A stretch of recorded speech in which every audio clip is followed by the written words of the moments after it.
Update muna nga tayo sa mundo ng basketball sa Gilas, Pilipinas. Ang manager ng Macau Black Bears sinabing si Justin Brownlee talaga ang kanilang punteriya nang makaharap nila ang Gilas, Pilipinas.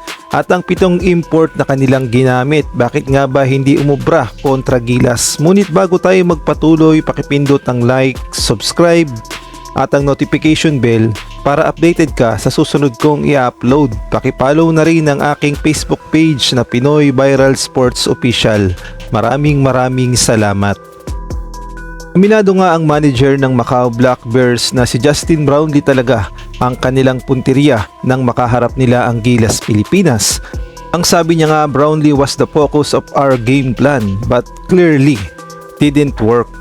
Kaya naman simula pa lang ng laban ay talaga namang pinupuntirya na itong si Justin Brownlee. Kaya naman kapansin-pansin nung first at second quarter ay agresibo ang 7 import ng Macau at binabantayang mabuti itong si Justin Brownlee. Kaya nga lang laking gulat nila nung third hanggang fourth quarter nang biglang pumutok itong si Justin Brownlee at tulungan ng Gilas, Pilipinas na makaahon sa tambak na 21 points. Hindi nga sila makapaniwala sa lakas ni Justin Brownlee. At kahit binabantayan na nilang mabuti ay hindi sila umubra at nagawa pa nitong umiskor ng 32 points upang tulungan ng Gilas, Pilipinas na makuha ang kalamangan at sa huli ay manalo pa kontra nga dito sa agresibo.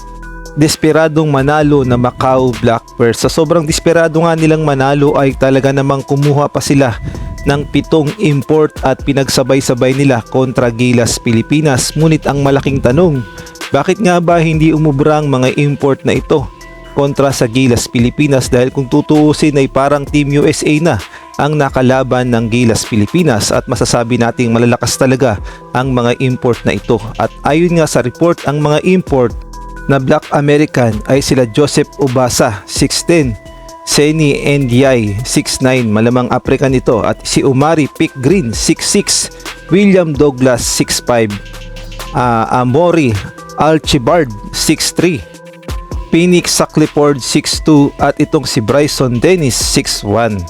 At ang lahat nga ng import na yan ay hindi umubra upang pigilan itong si Justin Brownlee at winalis lamang sila ni Noypi. Kaya naman laking gulat nila at di sila makapaniwala sa lakas ni Justin Brownlee. At ang sabi pa nga ng manager ng Macau, ang isa pa daw sa tumulong sa Gilas, Pilipinas ang kanilang 6-man.